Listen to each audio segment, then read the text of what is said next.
Qısa konkret sulama necə olmalıdır? Yəni hər halda mənim paylaşımım az adamlar tərəfindən anlaşıldı. Qısa konkret paylaşıram ki, sulama necə olmalıdır? Çünki bir iki yoldaş zəng elədi ki, bəs paylaşımın gözəldir, amma çox geniş paylaşmışsın. Qısa konkret paylaş, biz də bir şey başa düşək.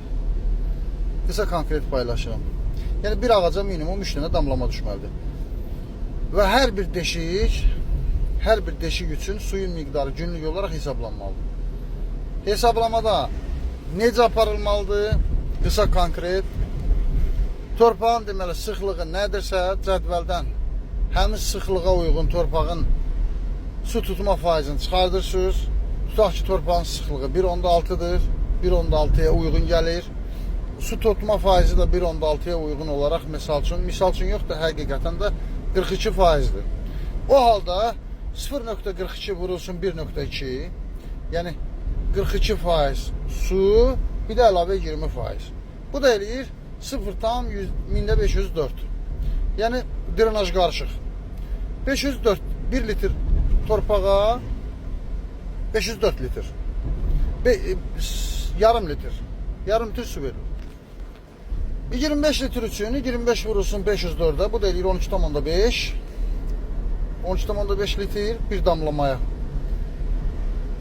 Yəni bir damlamadan axan suyun miqdarıdır. Ağac başına da ən azı 3 damlama olmalıdır.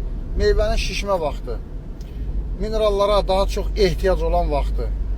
Yəni həmin dövrlərdə çalışmaq lazımdır. Bu qayda 100% təmin edilsin. Digər zamanlarda təmin edilməlidir, amma qismən də təmin edilə bilər, məhsuldarlığa az təsir edir. İndi qaldı ki, deyək ki, bir ağacda 4 dənə damlama var, 5 dənə damlama var. Bir ağacın ətrafında 60-70 santimetrdə, yəni bir ağaca düşən o demək ki, ağacın gövdəsindən 60-70 santimetr aralıda keçən damlamaların sayı. Tutaq ki, 5 dənə damlama var, 4 dənə damlama. 75 bir ağacın kök ətrafında 75 litr torpaq sahəsi su ilə təmin edilməlidir. Çünki söhbət bax yenə də qeyd edirəm, intensiv, super intensiv bağlardan söhbət edir.